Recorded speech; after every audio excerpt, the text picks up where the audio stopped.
Assalamualaikum warahmatullahi wabarakatuh. Di video kali ini kita akan membahas bagaimana cara melakukan uji validitas dan reliabilitas.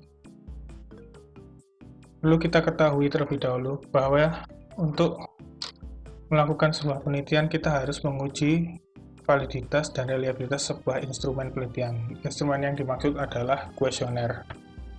Sebuah kuesioner dapat digunakan untuk melakukan penelitian bila data yang digunakan atau alat ukurnya dapat dikatakan valid atau memiliki keabsahan data. Yang dimaksud dengan valid adalah kuesioner tersebut dapat digunakan untuk mengukur apa yang ingin diukur. Sedangkan untuk menguji keandalan sebuah kuesioner, kita melakukan uji namanya uji reliabilitas. Keandalan yang dimaksud adalah sebuah kuesioner dapat digunakan di tempat maupun di waktu yang berbeda. Oke, langsung saja. Langkah pertama untuk melakukan analisis atau uji validitas dan reliabilitas, kita buka dulu filenya yang sudah kita simpan di video sebelumnya. Video sebelumnya adalah tentang bagaimana cara menginput data di SPSS, dan di sana ada bagian untuk menyimpan, save data yang sudah diinput. Dan ini kita membuka datanya kembali.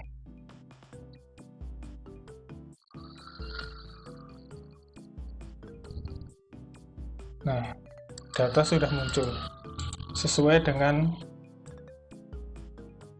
yang sebelumnya, bahwa kita menginput 100 data dari 100 responden. 100 responden yang menjawab, satu mewakili responden satu yang menjawab 4 setuju, 5 sangat setuju. Sedangkan X1 merupakan total score. Kita lihat di input data di Excel-nya sebelumnya, bahwa X1 merupakan total score dari masing-masing item penjumlahan. Untuk melakukan analisis validitas, yang kita lakukan adalah melakukan analisis korelasi terhadap dari item, masing-masing item kepada total score. Total score di sini kita notasikan dengan X1. Dan ini kita jadikan variabel X1. Nilainya berdasarkan total score. Penjumlahan dari 4, 5, dan 2 menjadi 22. Penjumlahan di masing-masing item. Untuk melihat validitas, kita harus mengetahui apakah masing-masing item ini dari X1 sampai X5 memiliki hubungan, memiliki korelasi dengan total score-nya. Cara untuk mengetahui ada hubungan atau tidak, kita harus melakukan analisis korelasi dengan metode Pearson correlation. Oke, langkah pertama untuk melakukan uji validitas adalah mengkorelasikan masing-masing item dengan total score-nya dengan cara analyze, correlate, bivariate. Kita masukkan khusus untuk variabel yang pertama. Karena uji validitas dilakukan secara bertahap, tidak bisa langsung keseluruhan variabel. Nanti akan jadi lebih banyak kolomnya dan akan membuat bingung. Oleh karena itu, kita fokus ke variabel yang pertama dulu. Kita pindahkan ke ruas kanan. Untuk korelasinya kita menggunakan Pearson dan dengan nilai signifikansi two tail atau 2 ekor. Dan flex signification correlation dijentang. Dan semua ini adalah default. Dan lainnya juga sudah disetting default. Tidak ada perubahan. Sehingga langsung saja kita klik OK. Dari sini dapat kita ketahui bahwa terdapat hubungan antara masing-masing item dengan total score-nya. Total score kita namakan bukti fisik, karena menjadi sebuah variabel. Bagaimana mengetahui adanya hubungan antara item dengan total score-nya? Caranya adalah dengan melihat Pearson correlation dan angkanya di ruas paling kanan sendiri. karena ruas paling kanan menunjukkan hubungan antara item X1.1 dengan total skor bukti fisik. Pearson correlation menunjukkan bahwa nilai hubungan antara X1.1 dengan bukti fisik sebesar 0,0692. Sebuah variabel jika dikatakan memiliki hubungan bila memiliki skor Pearson correlation di atas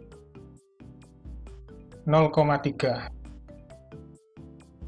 Sehingga dapat dikatakan bahwa X1.1 memiliki hubungan dengan bukti fisik dengan total skornya karena memiliki nilai Pearson correlation di atas 0,3.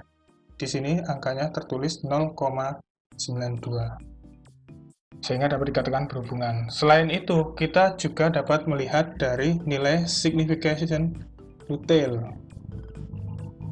Sebuah variabel atau item memiliki hubungan jika memiliki nilai signifikansi di bawah 0,05. Kita perhatikan bahwa nilai signifikansinya berada di angka 0,000 sehingga memiliki nilai di bawah 0,05. Begitu pula variabel yang lain. Oke, selanjutnya kita lakukan uji untuk variabel yang lain. Ini kita minimize. Lanjut ke variabel yang lain, correlate, bivariate. Ini kita keluarkan dulu, kembalikan ke ruas kiri. Kita lakukan untuk variabel masing-masing item di variabel X2 dengan nilai total skor keandalan. Langsung saja semua setting default. Oke. Dari sini kita dapat mengetahui bahwa terdapat hubungan antara X1 item X2.1 hingga X2.4 dengan total skor yang kita tulis dengan keandalan. Memiliki hubungan karena berada di Pearson correlation berada di atas 0,3, sedangkan nilai signifikansinya di bawah 0,05. Begitu seterusnya. Lakukan untuk variabel-variabel yang lainnya, dan analisisnya pun juga sama. Yang penting adalah harus memiliki nilai korelasi di atas 0,3 dan nilai signifikansi di bawah 0,05. Selanjutnya adalah kita melakukan uji reliabilitas. Setelah melakukan uji validitas, kita melakukan uji reliabilitas, yakni mengukur apakah instrumen penelitian kita bisa digunakan di waktu yang berbeda maupun tempat yang berbeda. Langkah pertama untuk melakukan analisis reliabilitas atau uji reliabilitas adalah dengan cara klik Analyze, Scale, Reliability Analysis. Klik. Berbeda dengan validitas yang mengkorelasikan dengan antara item dengan total skornya, di analisis reliabilitas kita cukup memasukkan itemnya saja. Ingat, masukkan itemnya saja. Pindahkan ke ruas kanan.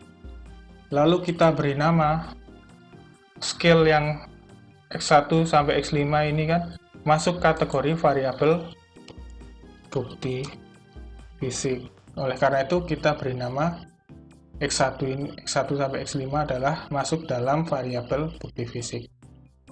Dan untuk lainnya settingnya kita setting default. Langsung saja klik OK. Dari sini kita dapat mengetahui nilai reliabilitas dari sebuah instrumen. Instrumen yang kita gunakan adalah instrumen yang untuk variabel bukti fisik.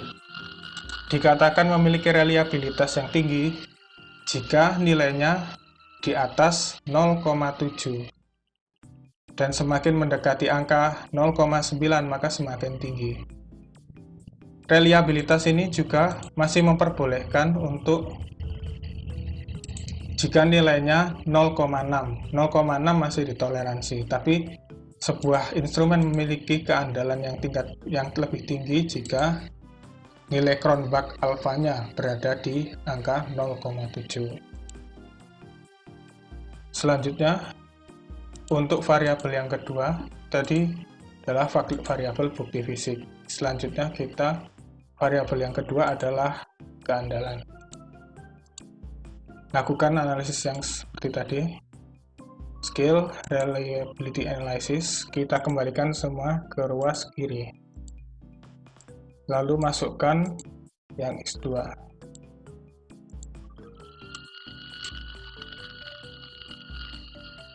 Kita beri nama variabel keandalan.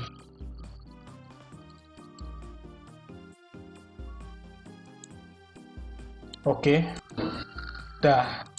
Berbeda dengan yang tadi, jika variabel bukti fisik, item-itemnya memiliki reliabilitas 0,7, Cronbach alfanya berada di angka 0,7, sedangkan untuk variabel keandalan memiliki angka 0,6.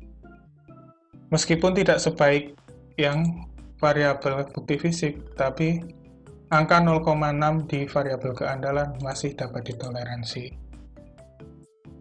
Lakukan seterusnya untuk variabel-variabel yang lain, baik untuk korelasi, untuk uji validitasnya, maupun uji reliabilitasnya.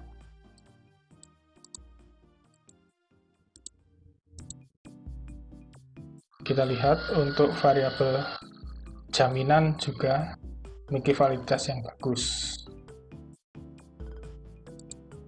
Variabel yang lain, correlate bivariate untuk variabel yang Y juga sama. Kita cek, juga memiliki korelasi yang bagus karena berada di angka 0,8 dan signifikannya di bawah 0,5. Kita coba uji reliabilitas untuk Y.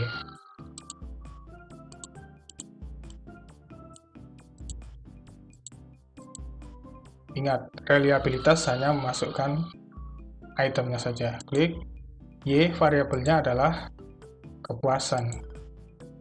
Kita tulis kepuasan. Oke. Dari sini kita dapat melihat bahwa nilai Cronbach alfanya sangat tinggi, hampir mendekati 9, berada di angka 0,881. Semakin tinggi Cronbach alfanya, dapat dikatakan bahwa instrumen tersebut memiliki keandalan.